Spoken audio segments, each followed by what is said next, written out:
algebraic fractions, type number 1 is where you've got just numbers on the bottom. So we're looking at the lowest common multiple for 7 and 3.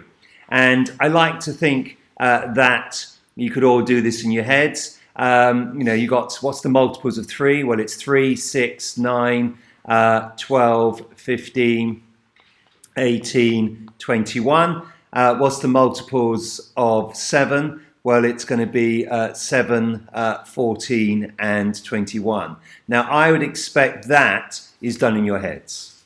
And consequently, underneath the fraction, and you must work down the page. So the first fraction, I'm changing it from 7 on the bottom to 21 on the bottom. The minus sign in between the two fractions is still there, and it must be written. And again, I'm changing the 3 to 21 because we had a lowest common multiple was 21. Now, once again, in your heads, or you can by all means write the information in, what are you doing to the 7 to get a 21? Well, you're multiplying it by 3. And the rule is, in fractions, whatever you do to the bottom of a fraction, multiplication-wise, you must do the same thing to the top. So therefore, we're going to multiply the top by 3 as well. And the top is currently 5x. So as you can see, we're multiplying it by 3. And then you don't have to write this down. What have you done to the 3 to get 21? Well, you've multiplied it by 7. Well, whatever you do to the bottom of a fraction, you must do the same multiplication to the top of a fraction. So I'm multiplying the top of the fraction by 7. Now, when it's an algebraic top, I'm going to write the multiplication at the front and surround what was on top by brackets. And that is extremely important. And some students don't do that, and it leads to mistakes further down. What I ask all of my students is don't do anything with the top. Literally just write out the top again. Now, again, a common mistake is students write out the top and they forget to write in the common bottom. And if you don't do that, you will lose marks. So now you're down to here. Now, on the next line, I'm going to do 3 on 5x, which is 15x. And I'm going to do minus 7 on plus x, which is minus 7x. And I'm going to actually deliberately make an error because this is what a lot of students do. They forget that the minus is there. They do 7 on minus 3 and they get minus 21 and they don't bother checking. They go to the next line. But I know, and I'm encouraging all my students and any student to, whenever you've done that last line, go back and all you're checking is the signs. So what's a minus on a plus number? What's a minus 7 on a plus? And the answer is minus 7. What's a minus on a minus? And a minus on a minus, oh dear, I made a mistake. That should be a plus. And that is what you've got to look out for. The most common error in algebraic fractions is the signs. So before you get to the final line, what should you check? Just the signs. Not interested in the numbers, just the signs. Now, what is 15x minus 7x? Well, the answer is 8x. There's a plus 21 at the end. And the whole thing is divided by 21. And that is the final answer. But unfortunately, while we're here, I'm going to talk about common misconceptions. And I'm going to write the common misconception over here. Because when you're in other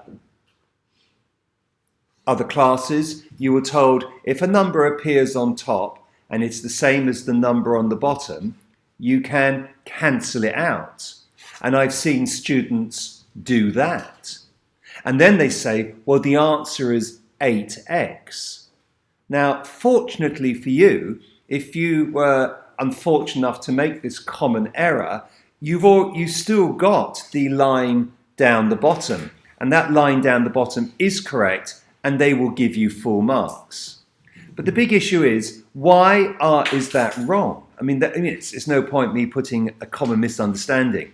Well, because you're not allowed to cancel a 21 with a 21 if there's a plus in front of it or a minus in front of it. You can only cancel 1 to 1 if there's a multiplication in front of it or it's in brackets. And that's the common misconception, where students only remember half the story. I can only cancel a 21 with a 21 as if there was a multiplication in front of it. I can never do it when there's a plus or minus in front of it. But, of course, if you've shown all your working out and you do make that mistake, you still get full marks. So the big issue is show all your working out. Now, the second type is quite simply just pushing it up a level. You've now got a situation here where you've got 3 fractions instead of 2. I tend to be a little bit boring about this. I know there's going to be 3 fractions in my first line. I know that the signs are staying the same. So I put those in straight away, because if I forget the signs, I'm going to lose marks. What's the common denominator for 5, 4 and 10? And I want you to pause the video and just think. Well done. I'm sure now you've turned the video back on. You've got it right.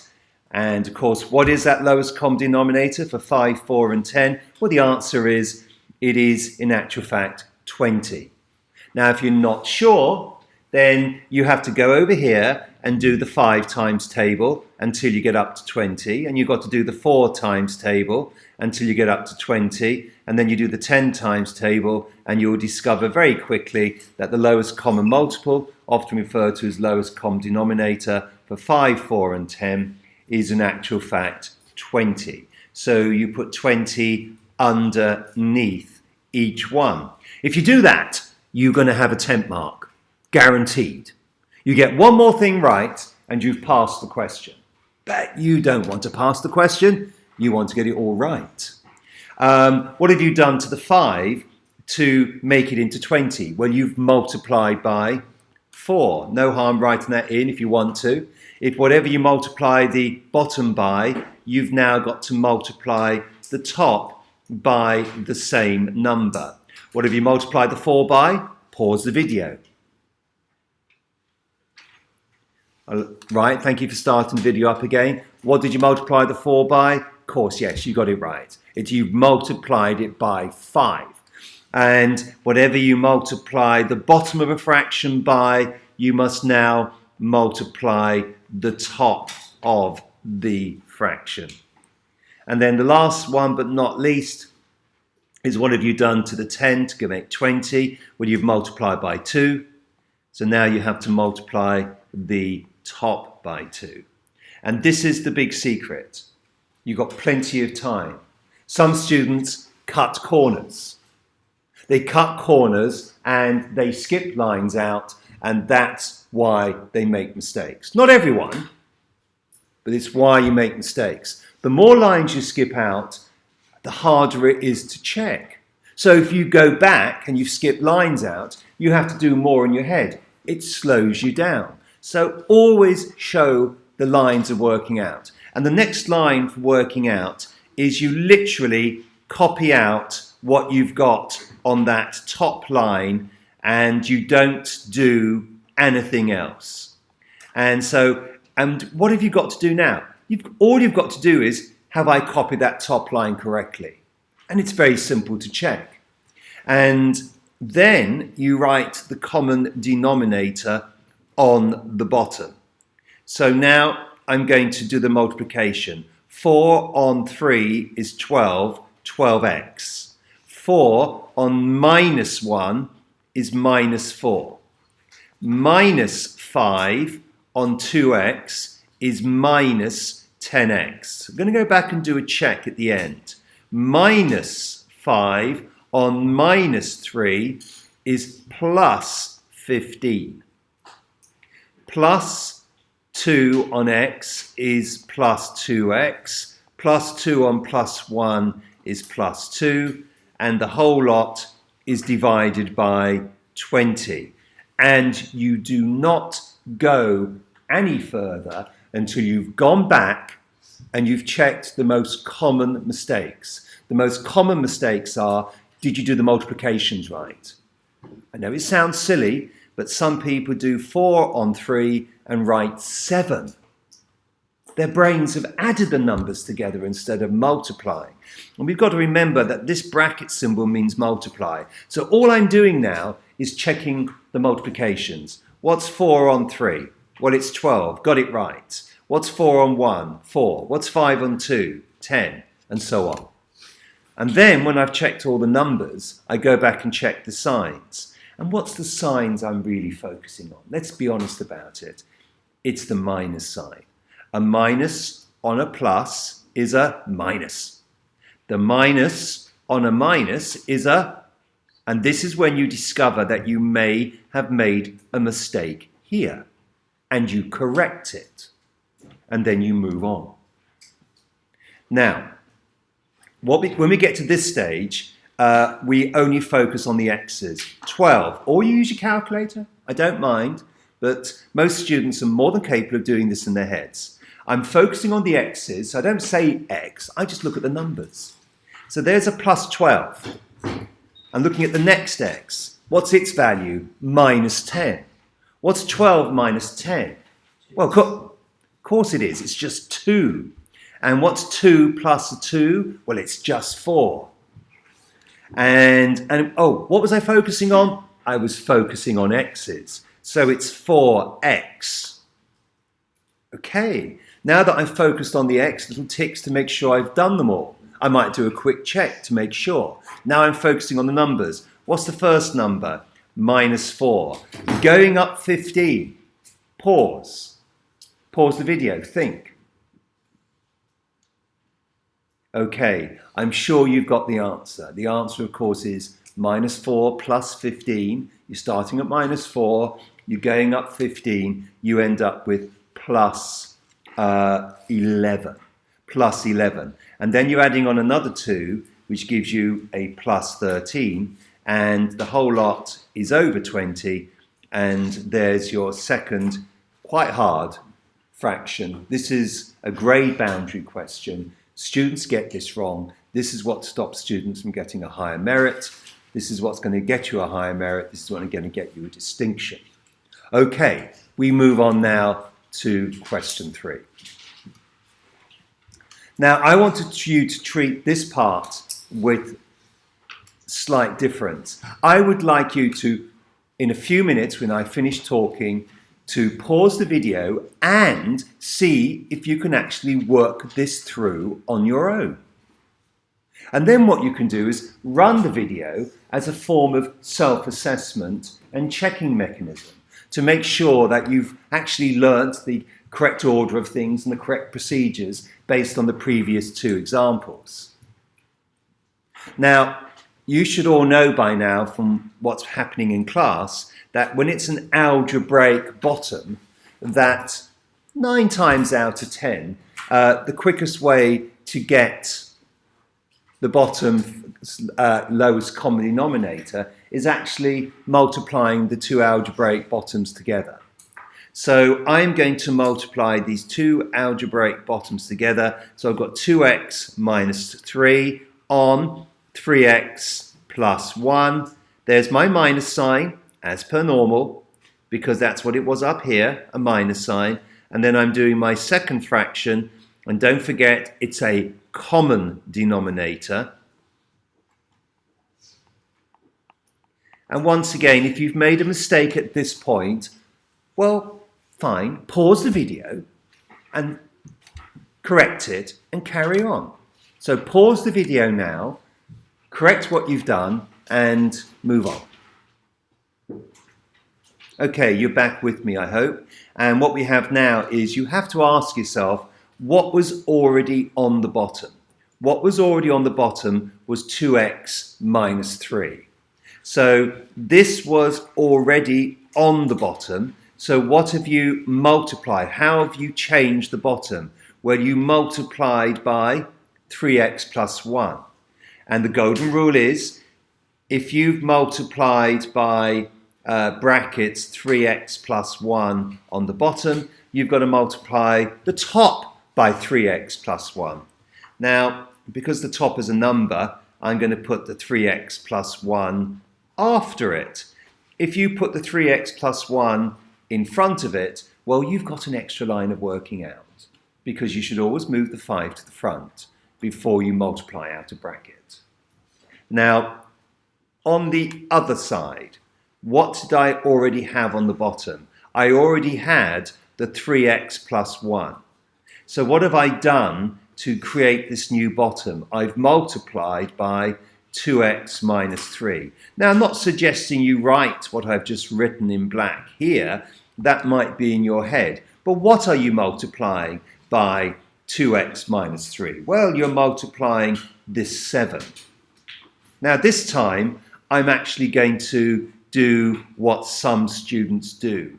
They actually put the 7 at the end and the 2x minus 3 at the front. And I haven't got a problem with that.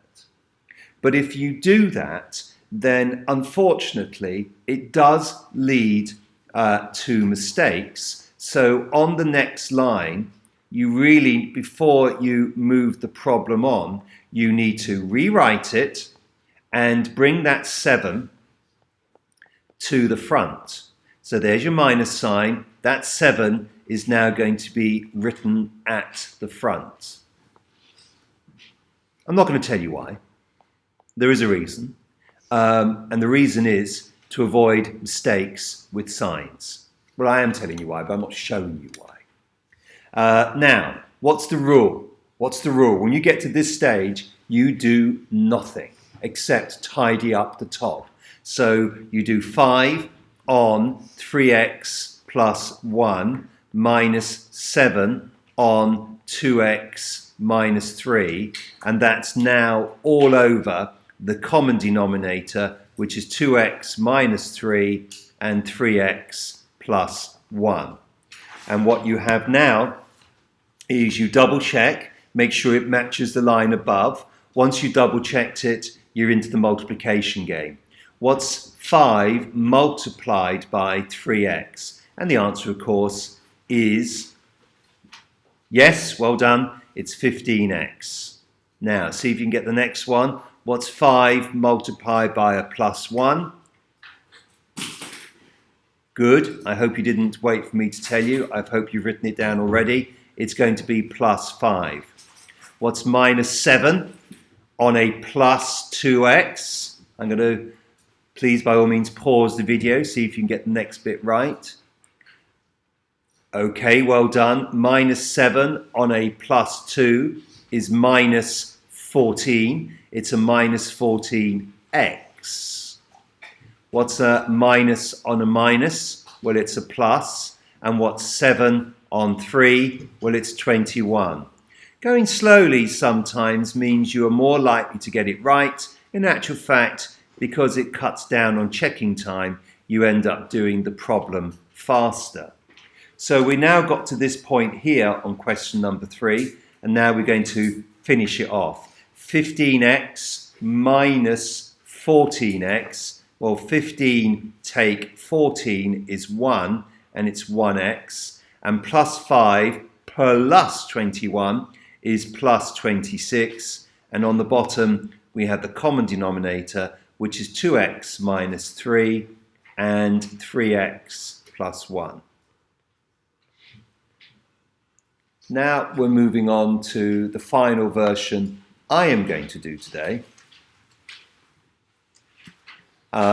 which is this one here, number 4, which is a mixture of an algebraic and numeric bottom. And it's an extremely hard question, and I would like you to pause the video and work through this problem yourself and see how much of it you can get right. please pause the video now and do not start it again until you finish the problem. Okay, I'm going to work through it from beginning to end now, and please feel free to pause the video any time during this process to make the odd correction and review what you've done. So here we go. How do I get a common denominator when it's a mixture of algebra and a number? Well, I multiply them together. Traditionally, it doesn't matter how you multiply them together, but people tend to multiply them together in the order that they're written. We can tidy it up at the end. So x plus 1 on 2x minus 3 on 7. And then there's a minus sign. And then there's the next fraction. And of course it's the same denominator. X plus 1, 2x minus 3 and 7. And we put a line over the top of that. And then there's a plus sign. And then it's going to be x plus 1 on 2x minus 3 on 7. And then put the line above it. Now we need to be very, very careful. I tend to just what's already here. What's already here is x plus 1. So therefore, I have to multiply the 5 by something. What am I multiplying the 5 by? Well, if the x plus 1 is already there, then I'm going to be multiplying by this. And I don't do anything flash. I just literally write it in as it is. So it says 2x minus 3 bracket and a 7 at the end. And then of course you might have made a mistake. If you made a mistake, fine. You need to stop, reevaluate, and then pause the video again and see if you can get the next bit right as part of your learning process and the part of your review and learning targets. So ask yourself the question, what's already on the bottom? Well, 2x minus 3 is already on the bottom. 2x minus 3 is on the bottom. So what have I multiplied by? Well, I've multiplied by the x plus 1 and the 7. What was already on the top? Well, 2 was already on top. So once again, what have I multiplied it by? I've multiplied it by the x plus 1 and the 7. So that's what I'm going to write in here now. The x plus 1 and the 7. And then we're on to the final line. And on the final line, what was already there? Well, what was already there was the 7. So what am I going to be multiplying this 5, which is already on top? Well, I'm going to be multiplying it by the other things that are now on the bottom. Using color coding does help you focus. So use it. So what am I multiplying by? Well, I'm multiplying quite clearly by x plus 1 and 2x minus 3. And now the nightmare, the tidy up. So do I do anything at this point? Well, maybe I do. I've got a 5 at the front and a 7 at the end. Surely we can do 5 sevens. And 5 sevens are fairly simple, calculator or otherwise. It's 35.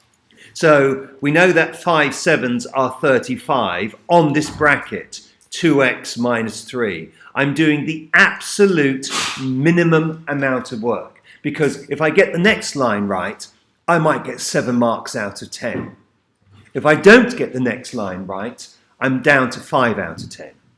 So I want to be careful on this. 7 on 2 is 14. So it's 14 on x plus 1 plus r. This doesn't look particularly nice. Oh, right. This is looking horrible. I'm going to park it for the moment. All I want to do is I want to get it right. Is the number at the front? Yes, it is. Can I do the lowest common denominator now? Yes, I can. Where do I put that 7 traditionally? If I leave it at the end, still full marks. But traditionally, I move it to the front. So the 7 goes to the front, and that's probably what the answer would be in the back of a book. But does it matter what the order is for the denominators? No, it doesn't. Now, can I do the first bracket? 35 on 2. Yes, I can. 70. 70x. 35 on 3. You might need a calculator. Of course, I've made a deliberate error. It's not 35 on 3, is it? It's 35 on, yes, think, you're right, it's a minus 3. So it's a plus on a minus is a minus. 35 on 3 is 105. What's a minus on a plus x? It's a minus. 14 on x is 14. What's a minus on a plus 1? It's a minus, so it's minus 14. And major, major, major problem. Look what I'm doing. I recognize it's a major problem and I'm stopping. I put a bracket there. What's a bracket waiting for? If I ever write a bracket is waiting for an answer. And I'm being honest with you, at this moment in time, I recognize I've got something quite complicated. I've got a double bracket algebraic expansion. This is what's stopping you from getting the distinction. If you've got this wrong and you've got everything else right, big clap on the back, well done. But my technique is quite simply this. I need to go and work this out somewhere else. So I'm going to do it in blue at the top of my page. I find an empty space somewhere on my page, but I don't use the empty space down here. Why not? Because I'm still bringing my problem down. I don't want to do working out in here because I'm going to be bringing this line down. And I don't want to bunny hop over working out. Because if you start doing that and you make a mistake, you could be in trouble. So do I have an empty space somewhere on my page? Yes, I do. It's at the top. I've got space up here. I'm going to use it. So what is going to go into that space? Well, this thing here, the bracket. So open bracket x plus 1 on open bracket 2x minus 3. Why do I not feel guilty about setting this to you out of the blue? Because we did this earlier on in the course. Expanding an algebraic double bracket. What's x on 2x? Well, it's 2x squared. Now, I'm going to stop there, or you're going to stop there, pause the video. If you made a mistake here, you need to do this expansion yourself. You need to finish it off. Please do so now, and then restart the video. Okay, welcome back. Let's go back to the beginning again. X on 2x is 2x squared. Then it's an x on a minus 3, which is minus 3x. Then it's a plus 1 on a 2x, which is plus 2x. And then it's a plus 1 on a minus 3, which is a minus 3. Do we move on? No, we don't. Because what should we always check? We should always check the signs. We should always check the signs before we move on. What's a plus on a plus? A plus. What's a plus on a minus? A minus. What's a plus on a plus? A plus. What's a plus on a minus? Minus. Got it right? Tidy it up. 2x squared. What's minus 3 plus 2? Minus 1x. And then a minus 3 at the end. So what do I do now? I write the answer in here. So what's the answer? Well, it's 2x squared minus 1x minus 3, close brackets, and you are probably, I can't say it's going to be always the case, on 7 marks out of 10, and very much richly deserved. Now you've got to decide whether you want 8 marks out of 10, 9 marks out of 10, and 10 marks out of 10. Some people don't bother tidying up until the final bracket's expanded. Some people tidy up as they go along. What's 70? I'm going to tidy up as I go along. What's 70 minus 14? Well, 70 minus 14 is 56. So 56x. What's minus 105? Don't be afraid to use a calculator. Minus 105 minus 14, I think, is minus 1 9. Now, oh, hang on, I can't do this next bit. What does a bracket mean? Pause the video, think about it. Yes, you're right, bracket means multiply. So 5 multiplied by 2 is going to give me 10x squared. A plus on a minus is a minus. 5 on 1 is going to be 5, so it's 5x. A plus on a minus is a minus. 5 3s are 15. All over the common denominator. 7 on x plus 1 on 2x minus 3. And then we need to do tidying up. Focus on x squared first. So we've got 10x squared. There is no other x squared. What's 56x minus 5x? Well, it's plus 51. 51 what?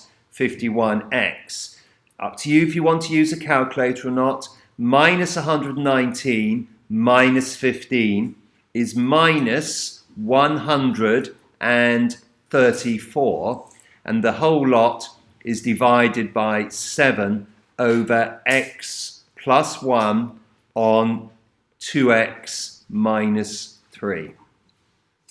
Okay, you think we finished. Well, we haven't. We need to do the curveball question, the question I didn't set you.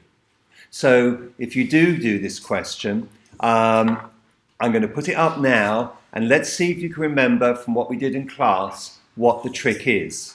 Now I'm going to make this up on the hoof, so I'm going to put 5 over 3 minus x minus 4 over x minus 3. Now, if you don't spot the trick, then you are going to be multiplying the bottoms together like you did before, and you're going to be working through it like you did before, and if you take it to the bitter end, you will get full marks. But if you're lucky enough to spot that there's something a bit peculiar about the bottoms, and what you might spot is that the second bottom is a negative version of the first bottom, if you're lucky enough to spot this. And if you are lucky enough to spot this, how do you check, what can you multiply this bottom by? Well, to make it the same as the first bottom, you can multiply it by a minus 1. Whatever you do to the bottom of a fraction, you've got to do to the top of a fraction. So therefore, you've now got, right, what's 4 times minus 1? Well, it's minus 4. And what's x times a minus? Minus x. What's a minus 3 times a minus? Plus 3. And I hope you spot that minus x plus 3 is the same as 3 and minus x. So therefore, we already have a common denominator of 3 minus x. And on top, we've got 5 minus minus 4. And of course, minus minus is a plus. So we end up, now if you spot that, it is very handy. If you don't spot it, you're going to be doing it a slightly longer way. So again, I'd like you to pause the video and maybe do it the slightly longer way and see if you can get the answers yourself. But I'm going to stop there. Okay. Thank you for listening. My advice is go over the problems, practice ones from your textbooks or from your worksheets until you're confident that you're not skipping any lines and that you are getting the signs right. Always doubt yourself on signs, always check them. Good luck in your assessment.